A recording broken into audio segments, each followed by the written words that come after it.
Hey everybody, it's your girl, the Brooke Ashley, and today I have a very special guest, the best dressed and one of season 2's fan favorites from Summer House Martha's Vineyard, Nick Arrington. Hello. Nick, thank you so much for being here. I am so excited. I have so many questions. My subscribers have been dying to have you on, so I am so excited and I can't wait to get into everything. Good. Well, first of all, hello, and thank you for having me. I'm excited to be here as well. It's a beautiful day outside. I've been up since around 5, had a track workout this morning, so my adrenaline is pumping, so I'm ready to get into it. Sounds good. So I like to start off my interviews nice and easy, and then we can get to all like the messiness in the middle and the end, all right? So I'm gonna start it off real easy with some softball questions. How does it feel that you had to carry this season on your back for the most part? Like, is your back hurting? Should we send you a back brace? Well, I don't know if I carried the whole season on my back. However, I have been getting a lot of love and a lot of support on Black Twitter, Instagram, all the things, people that I run into in the street, airport, wherever I'm at, and everyone's loving me this season, and it feels really good. And I went into this summer, or last summer, I should say, just kind of letting go a little bit so the world can kind of get to know me a little bit better, peel back some of the layers, and more importantly, have a good time. I was talking to Preston and Summer before we left, and Jordan. We have a group chat, and the most thing I was looking forward to is our laughs.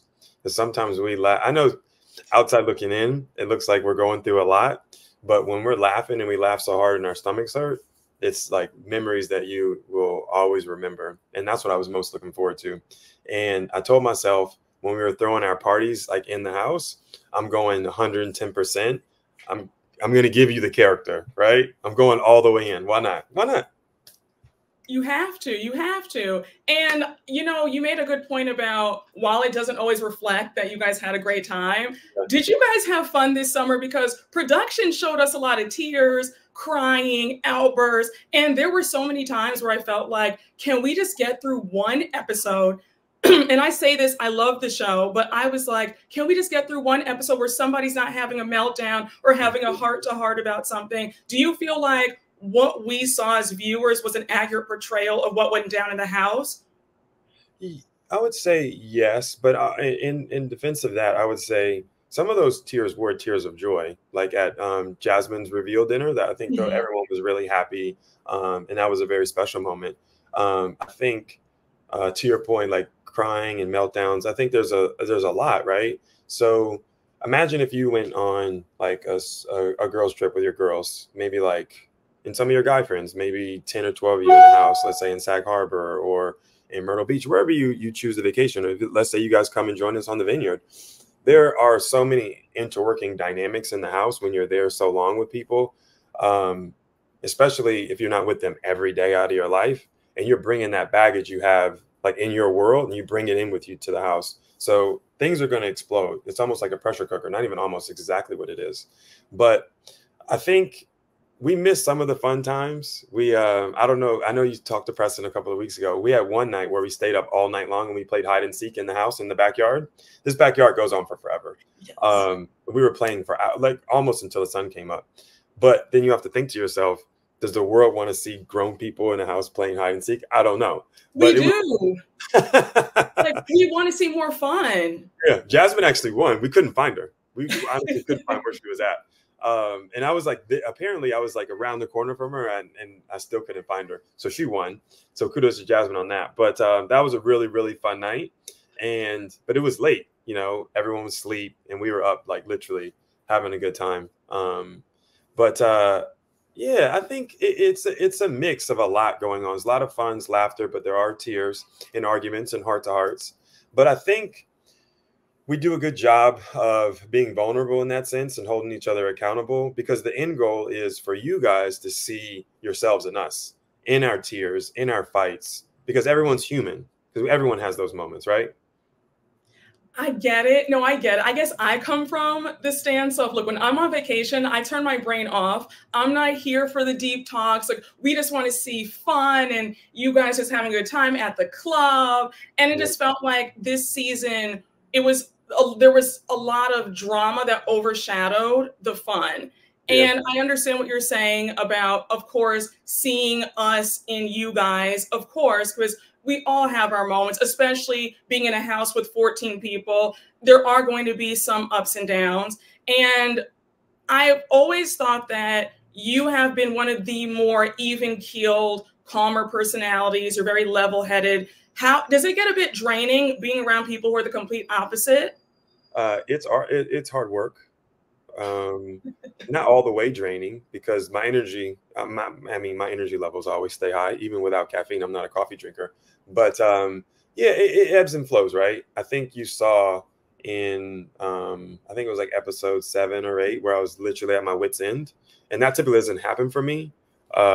Usually I keep it, even keeled, and if I have an issue with someone, I'm going to address it. Like, for example, when I was, speaking with Phil, and we just have a heart to heart, man to man, face to face, and that's kind of it. And I'm speaking my piece and move around. I don't need to raise my voice. I don't need to get excited. You will hear me. You will understand me. If you don't, you can ask questions and keep up. But that's it. Nip it in the bud and move on. Right after I had my conversation with the girls in the kitchen, I was ready to move on. You saw I gave Brie a hug, sent her upstairs, and that was the end of it. Right. Yes. There's no sense of holding on to resentment, harboring things. There's too much fun to be had. There's too much life to be lived. Hold on to it for what? It's not going to do me any good. So you just got to move. No, I mean, that's a great mindset to have, I guess, because my personality is a lot different. I'm kind of a hothead. So it's like, oh no, like, this is going to keep going on. Like, I still have more to say. Like, you're not going to do this. But I want to get to that whole incident in episode 8. I want to get to that a bit later. But you touched on Phil. And I thought one of the funniest moments of, I think it was episode 5 or 6, when Preston had the mixer and Phil comes and you're just like, I'm paraphrasing. You say, listen, me and Phil, we don't travel the same places. We don't do the same things. Like, pretty much like it was a light flex to let us know that you and Phil, y'all are not on the same, you guys don't see it for each other. Has that changed? Because he came and gave that, and excuse my French, but it was a very half-assed apology. You even said it in your confessional about how it was sort of like he had a book report that was due all month and he came ill-prepared, and you weren't really impressed. But I did see that he went to your Lux on the Bluffs party in episode 7. Have things changed? Have you seen him since? Has he apologized again? Would you be open to Phil coming if there is a season 3? Let's take it in chunks then. So the first question was, I think you asked, was I impressed with his apology? No, I wasn't impressed, which is fine. He just wasn't prepared, which is also okay. That's not really my issue. That's his issue. But yeah, and then for the record, he came to Lux on the Bluff, but I didn't invite him there. Oh, okay. I don't know who invited him, but it definitely wasn't me. That's for sure. I can guarantee you that. Did I mind that he was there? No, just like as I said in my confessional, if I'm in a public place and he's there or anybody's there that I don't really care for, it's just kind of just what it is. I'm not going to go pick an argument or pick a fight. I have my own things to worry about, and again, my own fun to have, right? Has he since reached out to me since then? Mm-hmm. I think that was your second question. No, and that's fine. And I think that's fine. We're cordial though. There's no bad blood there. If we're again in the same space, hi, bye, and that's it. I don't think we'll travel together. Again, we don't go to the same places. You made that very clear. And a quick side note, I felt like your confessional shade this season was a 10 out of 10. I thought that all your confessional reads were just on point. I was like, did somebody prepare these reads for Nick? Because he really went from 0 to 60, like from season 1 to season 2. I thought that the shade was flawless. I said, chef's kiss.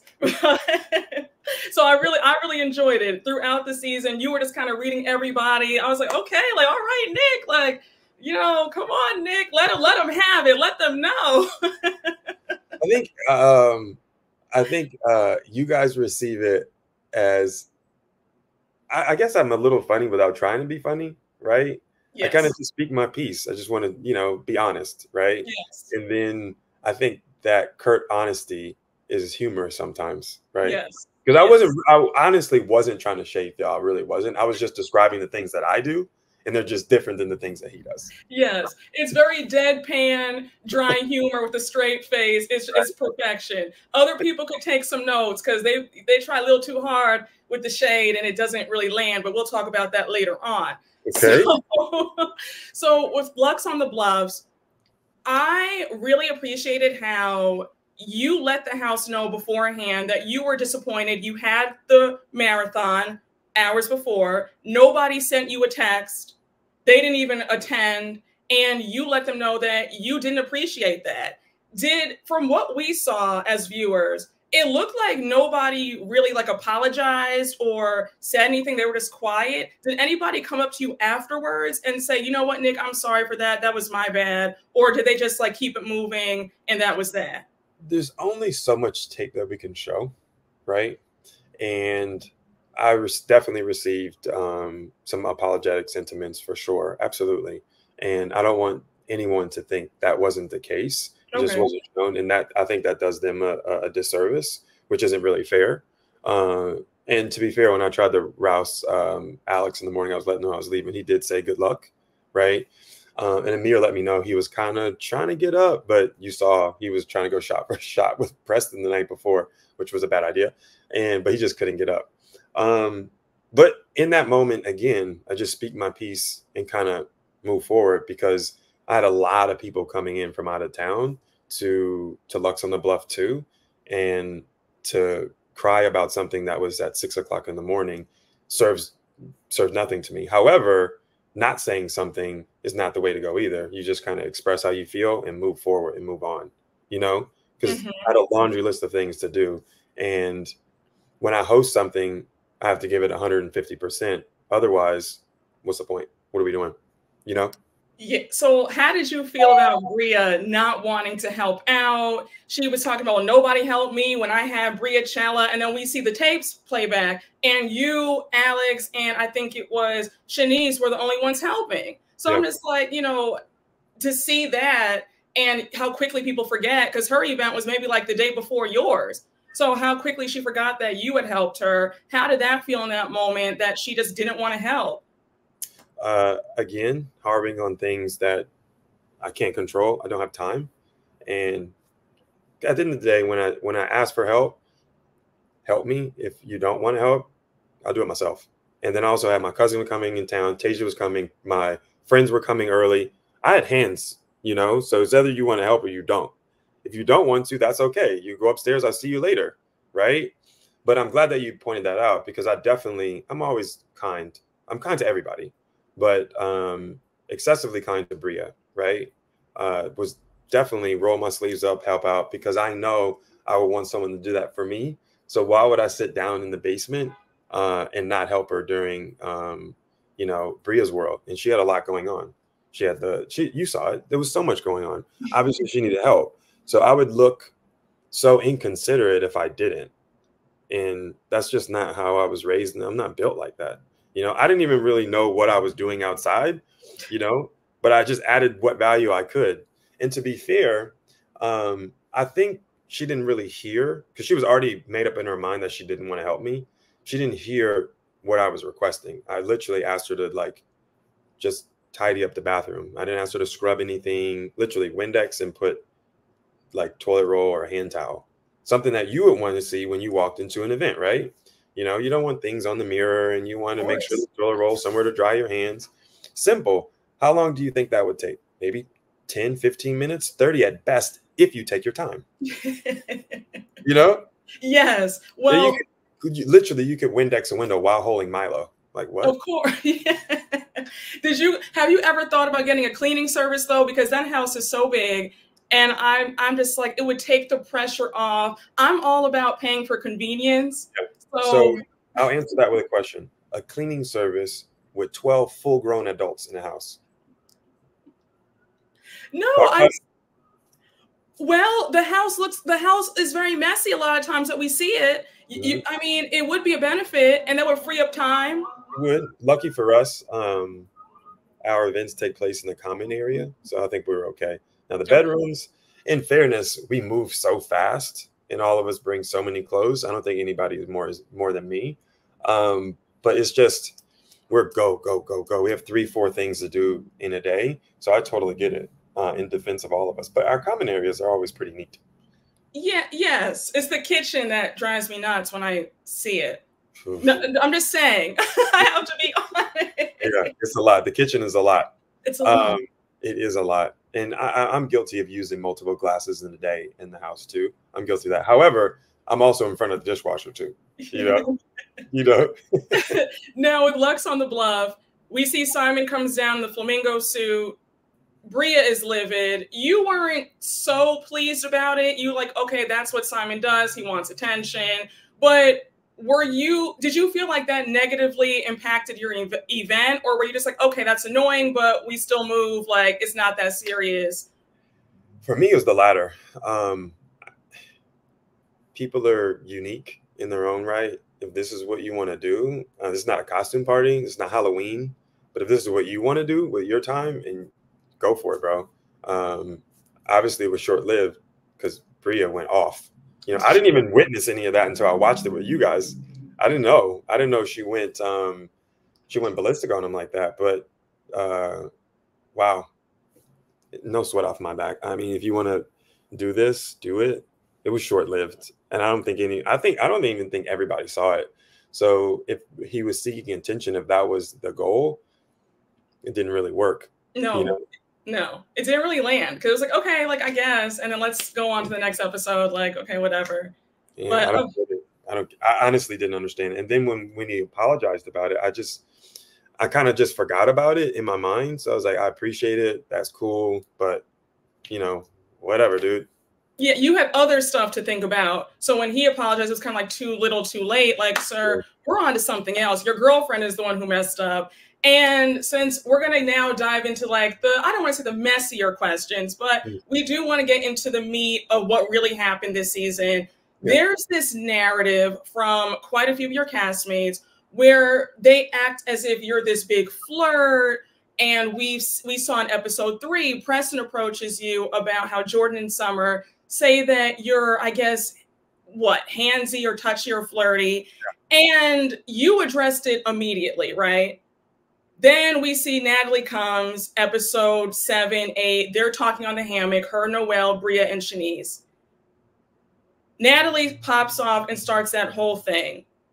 When Natalie walks up to Bria, when Natalie walks up to Tasia, when you guys were at that lunch, what is going through your head at that point? So let's take it back and let's do this in chunks too. So I think it's all about perspective, right?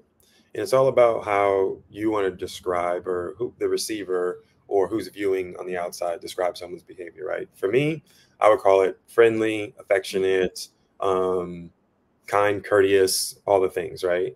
For example, if you're coming out of a car and we're in an SUV, I'm going to grab your hand and like get you down out of the car for your safety. And that's just the way I was raised. That's the way I was built. And that will require for me to touch your hand, correct? From perspective, that could look, or it could be shaped as something else, right? It could be received as something else. I don't know. And then I also can't, like I said in my confession, also watch what happens. I have all the things, because we've been talking about this for a while. I don't want to invalidate how another person feels, and everyone's entitled to a perspective, and I receive that. Fine. For me, I honestly just feel that I'm just an affectionate guy. And then as you grow close to people, you care for them, and you grow closer to them and you're more comfortable around them. Right. Mm-hmm.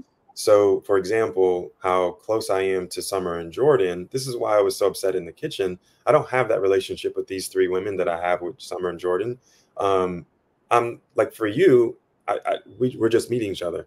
We don't have the same relationship, but I have someone that I've known since the 5th grade, mm-hmm. Me, touching them, it wouldn't be received that way because that's not my intent. That's all. Right. I made a joke about it on the reunion. I looked at Jordan and I was like, well, that when I give you a hug, I'm not going to give you like a full booty scoop. You know what I'm saying? Like, that's not what we're doing here. So transitioning over to the conversation in the kitchen, I'm looking at these three and I'm just like, the audacity to me is crazy. And then we backpedal on what we're saying. Yes. For me, it's, if you really feel a way, come talk to me about it, right? And if you don't feel a way, then don't say anything at all, you know? And then they went on these tangents about, oh, we weren't going to go tell Tasia or whatever. That's not the issue. The issue is not going to tell someone else. The issue is, are what you saying, is it the truth, you know? And then I looked at Shanice in the face. Did I touch you? No, you didn't touch me. So what are you talking about? Exactly. Right? Why would you say anything? And that's why we panned to the camera and I asked Noelle, or I kind of like shut her down and said, I know you want to be involved, because Noelle, what's your story? Oh, nothing. It was nothing. It was nothing. Bria, oh, it was nothing. So what are we talking about? We're really wasting everybody's time, especially mine. No, I know. And well, you made a good point, because I had told my subscribers in my recaps that I've met you at both of the premiere parties and you're very affectionate. I'm a very affectionate person too, so I get it. So looking at your actions on the show, I don't get anything like sinister or crazy. It's like, no, that's like normal. Like, I'm the same way. I'm very touchy-feely. Like, I'm the same way. So we're right here on that. Also, I feel like, and this is my opinion, I feel like some of your castmates were trying to manufacture drama to have a moment.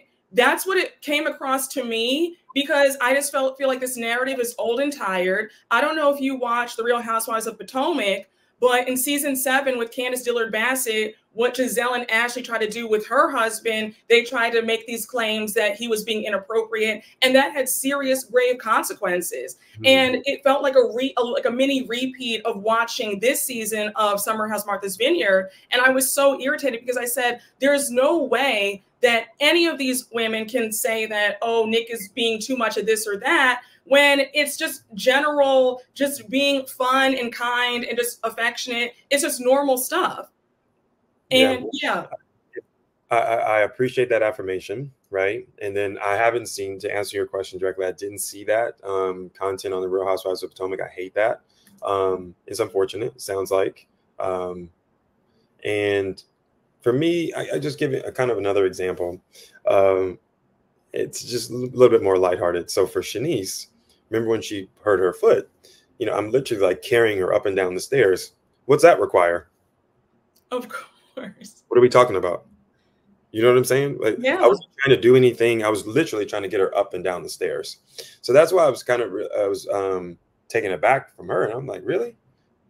This is the road we're going down? But, you know, again, me, I always take the high road. I can't hold grudges or hold resentment, is because I have to ask myself, is it worth it? And the short answer to that is no, it's really not.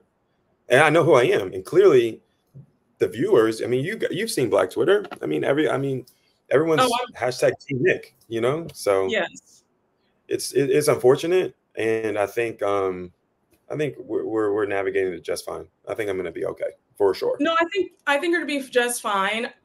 What's the relationship like now though with Bria and Shanice? Because we did see them on the show. Shanice is in her confessional saying, oh, you know, Nick is just mad that he got caught. And then you have Bria being dismissive. What's that relationship like with both of them now? Is there distance? So I think when people's initial reaction is defense, and I get that. Especially, it's just easier that way, right? Defense is easier than accountability. Mm-hmm. Again, we're cordial. There's no bad blood from my perspective. Are we going to have Thanksgiving dinner together? I doubt it. But you know, I wouldn't go out of my way to be like vindictive or mean or angry or do something. That's just not in my nature. And I know if either one of them ever needed me for something, they wouldn't hesitate to call, because they know I would show up, full stop.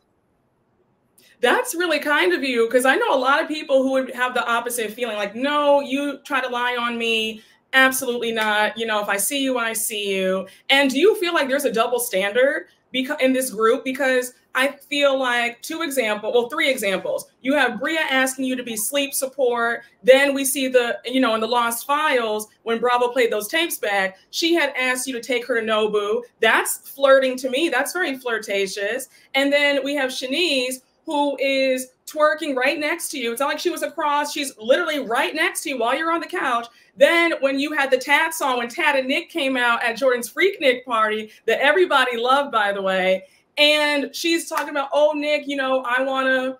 So I just feel like that's okay. But God forbid you're just, you know, pat someone on the arm, or you're just generally just affectionate in conversation, and that's just the worst thing ever. Yeah, it's a slippery slope, right? And the double standard is unfortunate, but you know, something you kind of got to navigate, and it sometimes it's choppy waters, but you kind of get through it, right? And the sleep support, wow, that was wow, that's a first for me. It's a first for me, but I don't know. I still don't really know where that came from, but in that moment, right? I honestly took it as in jest, as a joke, right? Of course. But watching it back and then hearing the things that Bria is saying, I'm just like, really? This is what we want to do? But we got to rewind the tape, and the things that you said to me from from perspective could be deemed wickedly inappropriate, right? So there's that. And then Freaknik, again, I think like the dancing and things, I mean, that's our culture. That's what we do. We dance, we have a good time. So I don't think there's anything wrong with that. What we're not going to do is say that ogling her or staring at her, that piece, that is also out of left field. Like, Shanice, you never have clothes on. Like, I've seen it, been there, done that. Like, what are we doing? You know what I mean? Yeah. So yeah. It's I think there was just a lot of reaching going on, Yes. you know, and looking back at it, it's actually kind of comical. And it's like, really, this is what we're doing. This is what we're doing. That's why I'm not really holding on to it or harboring on to it, because when you really think about it and really, really look at it with some discernment and some logic, there's no merit there. So, you know. So, okay. So Nick, when I tell you, I was here for you cursing everybody out in that kitchen. In my opinion, I feel like you didn't do enough. I felt like you went really easy on them. A lot of my subscribers shared the same sentiment. They were just like, yeah, Nick was too nice, because the house would have been all messed up. And I saw that you apologized. You were just like, you know, I'm sorry for getting like that. Do you regret apologizing? Because I feel like you were 100% justified for being angry. I think, no, I don't regret it, because I also could have had the conversation very sternly, very directly, without having to raise my voice. And also in the tape that you don't see, when Simon attempts to apologize for the flamingo fiasco, I guess that's the word to use.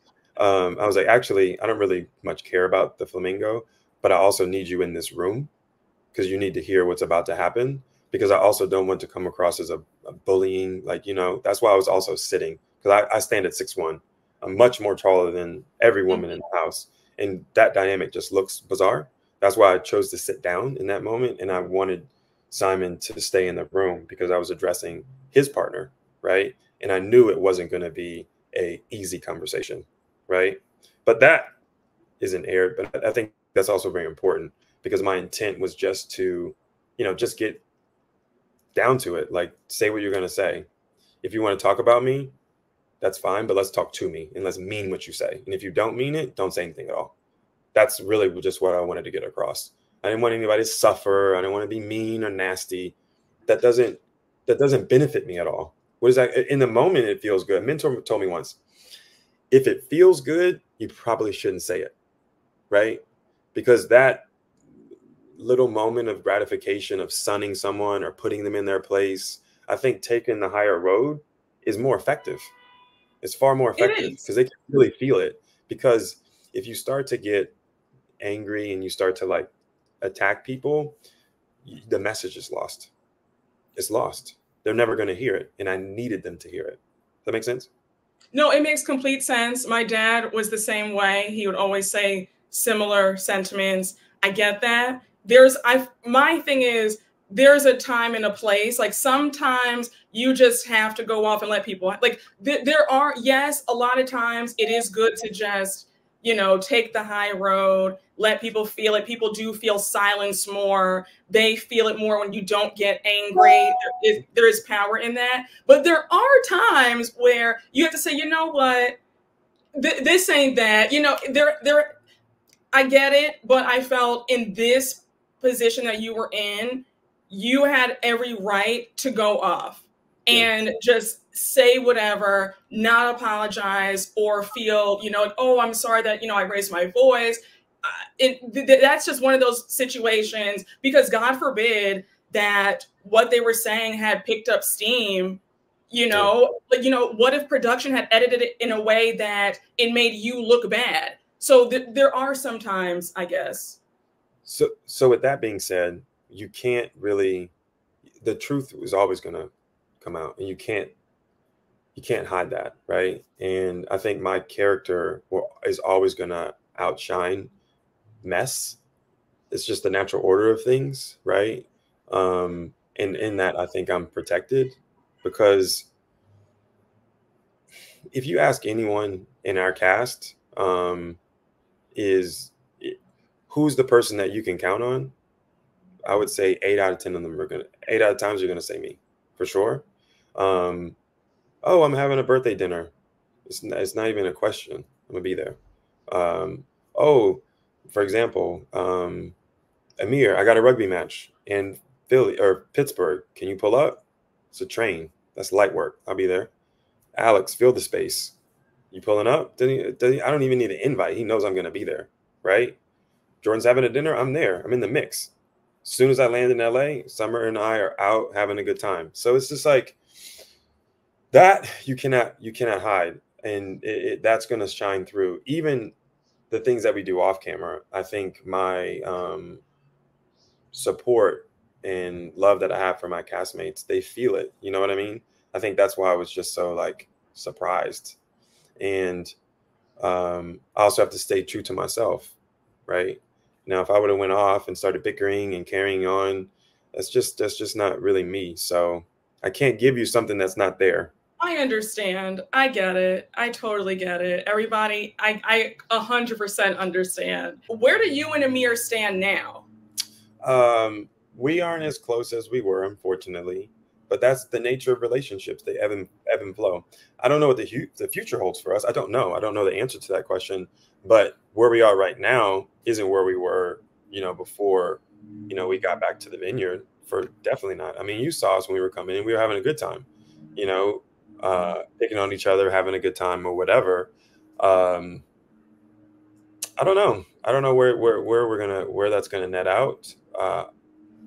I don't harbor any resentment or any bad blood, but the relationship definitely has changed, and it's just unfortunate. And that's just the nature of things. Regardless if your relationship is public or private, sometimes shit happens, and time heals all things, I think, though, right? When you get in arguments with your friends, like, it happens. Doesn't mean you're never going to be their friend again unless they do something completely out of pocket, right?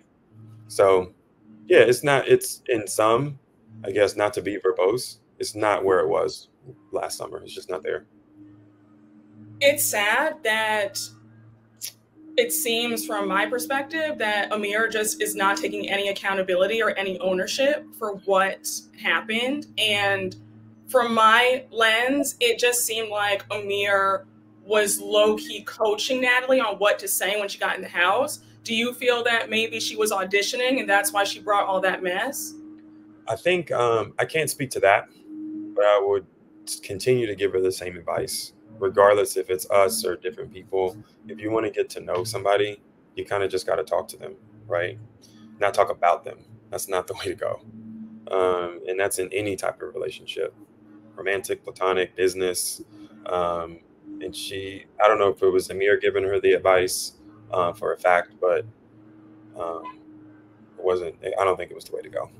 And it's unfortunate. And in hindsight, you look at it and it's like, maybe I shouldn't have done that, or maybe I shouldn't have said that. But hindsight is 2015, and we don't really get that grace because it's all on camera. No, I know. Yeah. Well, her antics flopped, And I saw that Amir did a recent interview with a podcast last month, and he said that if the show did get picked back up for season 3, he wouldn't return if Natalie could not be a full-time castmate. And what do you think about that? I mean, it's an interesting statement, and I think everyone has to do what's best for them. If that's best for him and her, power to them. And to be fair, they can vacation anywhere. They can go to Sag Harbor, they can go to Mexico, they can go to Palm Springs, they can go wherever. They can come back to the Vineyard, maybe just not with us. And if that's the way he feels, and that's if he feels that strongly about it, who am I to say different? That's his life. You know, I'm ready to get back to the Vineyard now. I could use a vacation. Like what? Now, on to the reunion. We saw the reunion was last week, right? Yeah, Memorial Day weekend. And who did you think, besides yourself, was best dressed? You know, who looked, well, Summer always looks great. Alex looked really good. Preston looked great. I think, to be fair, just overarching, we got one of the best looking casts on Bravo, to be fair. I mean, that's a fair statement to say. You know what? I've actually never seen Alex in a full suit, and I'm a suiting guy. And I was very impressed. And you guys, the camera didn't really pick up on all the detail, and I'm also about the details, right? So there was actually a luster, like there was like almost like a bedazzle in that suit, but you couldn't really see it because it was really subtle. I think it had to have been like 24K on the camera for you to really see it. And I think, and he got outside of his comfort zone by wearing like a full suit that way. And it was good. It was really good. I told him so. If I see something and I think it looks good, I'm going to say it, right? Going back to perspective, that could, you know, that could look bad. I don't know if you remember episode 2, right? I actually find it quite comical when I walked past Jordan and the camera, like they only like lifted my mic and I used the word sexy as if I was giving her a drive-by sexy. That's not what happened. She asked me, what did I think of the actual garment, the dress? The question was, is it giving grandma or is it sexy? And I gave her, you know what I'm saying? Yes. If I see something and I like it, I'm going to say it. Right. Yes. But thank you for, you know, saying that I was the best dressed. I appreciate that. Yeah, I thought you and Noelle were best dressed at the reunion. Yeah, I think Noelle looked nice. Noelle was to my right and Summer was to my left. Yeah. So I think if I had to vote, it would be me and Summer for sure. 100%. Okay. Well, 100%. Who did you think deserved first chair? Because it was Jasmine and Bria. So for me personally, I feel like you should have been first chair or Summer. Like, I love Jasmine. I know that she's kind of like the nucleus of the group, right? And she had her drama with Jordan and Preston and some of the other ladies. But I feel like first chair should go to who brought the most. And I feel like with your storyline and Summer's storylines, with Summer dealing with all that she went through, I feel like the first chair should have gone to maybe different people. That would have been interesting to be sat in first chair. But I think, I mean, to be fair, the club room was so small, you know, I think it was all pretty close, right? But it would have been cool to be first chair. That'd be sure. Maybe I'll ask Andy about that. I'll talk to him. Maybe just ask next time. Send him a text. Yeah, shoot him a text. Were you disappointed that the reunion was in the clubhouse? Because I was praying that you guys got a full set. I was like, y'all deserve, the season was good. There was so much to unpack. It should have been 2 parts and a real set, not at the clubhouse. And it's no shade to the clubhouse, but the clubhouse is tiny. Yeah, the clubhouse is small. I love being in the clubhouse though. It's fun. I was there last season. I was in the audience when Preston went on Watch What Happens Live. I was in the clubhouse this year with Margaret from Real Housewives. That was fun. So I like being in the clubhouse, but then I also like, you know, I like to do it big. So if we had a set, I wouldn't say no to it. And if it was 2 parts, I wouldn't deny that either. But it was also my first reunion. So you also just got to embrace that. And it was cool to have one. So I don't know. I think when we come back, fingers crossed for season 3, we'll get a production for sure. Yes, Yeah. you have to. Now, the last question was for Shanice, about Shanice, why are you always bragging about all these high value men, these high status men, NBA players? I'm Brooke from New York. So that was my question that I sent in. I saw you guys thought that it was Summer. Did you guys really think that it was Summer who sent that question in from a burner account? No. Okay. I was like, no, that was all me. But the face I just made, I made the same face when I was on stage. I was like, okay, well, let's talk about it. Let's talk about it then. Let's talk about it, because those things don't mix, and I'll just leave it at that. I think we all make our choices on who our partners are, and if that's what she wants to do, power to her. But yeah, but season 3, I don't want to see her crying about money and she can't afford outfits if she's with all these men. So Shanice, you heard it here. I don't want to see it. Get it together. I hope Shanice is not mad at you after this interview drops. You could. I haven't said anything. You didn't say anything. That was all me. I take full ownership. I said it. I've been saying it. What else? What else? Deadline just announced, unfortunately, that your show is being put on pause. Do you think that maybe there could be some casting tweaks or changes for season 3? Would you swap anybody out? Do you have any ideas? Like, you know how the OG Summer House, I don't mean to bombard you with all these questions, but you know how the OG Summer House, they show them in the city for a little bit, and then they show them in the Hamptons as well. I know the locations are different. I go to the Hamptons every summer, so, but Martha's Vineyard's a lot farther, and when you're there, you're there. You can't just drive in and out. So do you think that maybe they could show you guys like a week before, like in the city doing your thing, and then show you guys, and maybe that could add another level of us getting to know you? Yeah, that could be kind of cool. You know what? I had a daydream about this the other day. Like, us taking the ferry, because it may be kind of fun to see the ferry ride. I think recording that would be fun, like kind of like back and forth. If we did it that way, is much more economical than flying back and forth, right? That could be cool, and it'll give more content and more story, and you'll see us in a different element. I think seeing us in our element in New York would be very interesting. I think that'd be really fun. I don't know. We'll see what the network has in store for us. I'd imagine the cash shakeup. I think it makes sense. Keep it fresh for the audience. And you never know where people are in their lives. People may not want to come back. Maybe they want, we've been in the limelight now, so maybe people may want their privacy. I don't know. I can't speak for everybody. I know I can speak for myself. Like I said earlier, I'm ready to go back. I'll go back to the Vineyard tomorrow. Whether we film or not, it's not going to keep me off Martha's Vineyard. I'm definitely planning on going this summer for sure. I was just with Alex last weekend. We were talking about what weekend makes the most sense for him, what makes most sense for me. And, we'll try to get up there. But yeah, I would love to see us shoot. I mean, I wanted to go back this summer. Hopefully we'll be back in short order. Hopefully they change their minds and we go anyway. But we'll see. I think everyone was really loving the season. A lot more people were engaging with me in public, whether it be out for a run. I was out for the run the other day, and someone like literally yelled out the window at me. This is a funny one. I was also out for a run on Fifth Avenue one day, and the woman like literally yelled out of her window, "Sleep support," and that was it.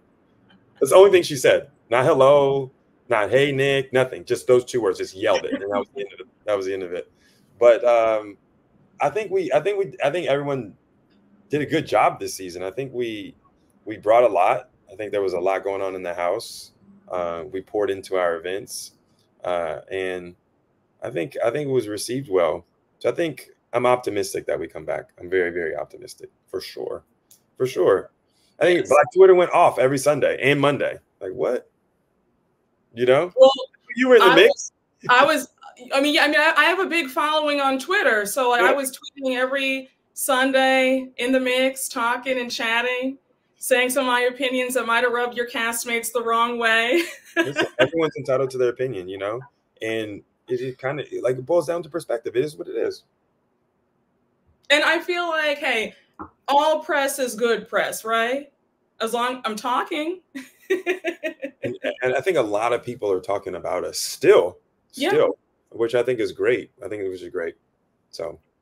Oh, I meant to ask you earlier. This is my last question. Well, I have one more question for you, but I meant to ask this earlier. How were you approached to be on the show? And were you excited about it? Were you nervous? I was actually in a transition in my life anyway. I was ready for something new. I've been working in corporate America for so long. I was like kind of like, when you feel like you are ready for a change, whether Mhm. it's a job change or a geography change or whatever. I also move a lot. I've lived in LA, I've lived in Chicago, I've lived in London, DC area.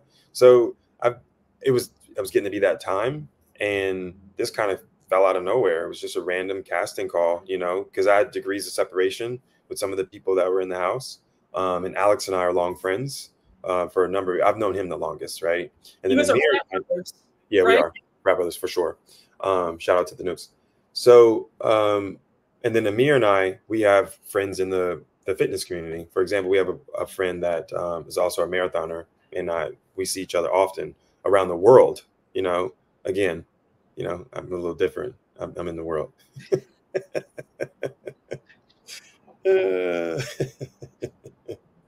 Another light flex. I get it. I completely get it. Like you said about Phil, we don't we don't travel in the same places. I get it. But that's so cool. So you knew Alex the longest, and then you had known Amir in the fitness community. So Yep. you didn't know Jasmine and Silas then. So, in passing, yes, Okay. because if you're young, black, and professional in New York, I mean, you're gonna cross paths with people. So I wanted to leave you off with just if you want to promote anything that you're going to be in, what should we know about? What should we look out for? I think the biggest thing I'm looking forward to this summer, the summer is busy, right? Mhm. So I guess we'll just do it in pieces. So I'm training this summer. So if you're in New York, you want to go for a run, drop me a DM, send me an email, whatever the case may be. We'll run, we'll train. I'm running 2 marathons this fall, maybe 3. I'm definitely running Berlin. That's confirmed. I'm running Chicago, and I may run New York. It's tough with New York because I always have FOMO, but I also like cheering for New York. But then when the race starts, it's like, I should have ran this morning. I should be on the ferry headed to Staten Island too. So I may run New York, but that'll be 5 marathons in one year, and I don't Wow. want my body to fall apart. And I'm already scheduled to run Tokyo in March. So, Wow. I got to pace myself. So there's that. If you're in DC on August the 30th, this is I'm most excited about, and I'll leave you with this. The Nationals are playing the Cubs, and I'm throwing out the first pitch. Oh, that's awesome, Nick. Crazy. Congrats. A lot of people don't know. I played baseball in college. I played baseball at Tuskegee. Nice. Scholarship athlete at that. So it's going to be that dream to be a Major League Baseball player didn't come to fruition. However, I am going to be on the mound in August. So Look at you're in that. DC, come out. And we're it's HBCU night and Divine Nine night. So it's going to be a lot of fun. It's going to be super, super fun. That's awesome. So yeah, we're working this summer. We're outside. Nice. And please let everybody know where they can find you on social media too. Yes, so just my first and last name, Nick Arrington, then the number 1 on Instagram, as well as TikTok and Facebook. And yeah, I'm here. And if you're in New York and you see me, don't be shy. Just say what's up. Again, I'm an easygoing guy, Yes, you are. Like meeting you at the premiere, very nice, very lovely, just a lot of fun. So yes, Nick is very nice, guys, because you guys know, like, if someone is rude, I am talking about it. I'm like, guys, no, they're rude, they're standoffish. Oh, no. Oh yeah, well, no, a few of your castmates, when I first met them at your first premiere party last year, when it was at the Serafina. That was a good party. That was a lot of people there. Yeah, we'll talk about more of that, I guess, off camera, because it was overcrowded. But quite a few of your castmates were rude, and then this time around, everybody got together for the most part, and they were lovely. Oh, that's good. That's good. That's good that you also gave them grace. That's really good. It's really good. I try my best. I try. Because I'm usually not like that. It's like once like you kind of get on my bad side, it's kind of like hard for me to like take you out that box. But like I said, you know what? Maybe they were overstimulated. Maybe, you know, it had nothing to do with me. Don't take things personally, but they were lovely this go round. That's good. That's good. That's good to hear. Yes. Life is about having a good time, isn't it? It's about fun. It is. I mean, it's just, there's so much, so much in the world. Like, it's just easier to smile. It's just easier to be kind. Absolutely. But still let somebody know when they've tried it. Definitely. Tell it to them straight, for sure. For sure. I agree with you there. I agree with you there. You know, in the shadiest of ways. Whether they know you're being shady or not, just give it to them. Just give it to them. Just give it to them. But Nick, I just want to say thank you so much for joining today. I had the best time. I hope you had a good time. And y'all, I hope you all enjoyed. And with that being said, it's me, it's your girl, and we are signing off. And don't forget to like, comment, and subscribe. And I will see you all later. Bye. Thank you.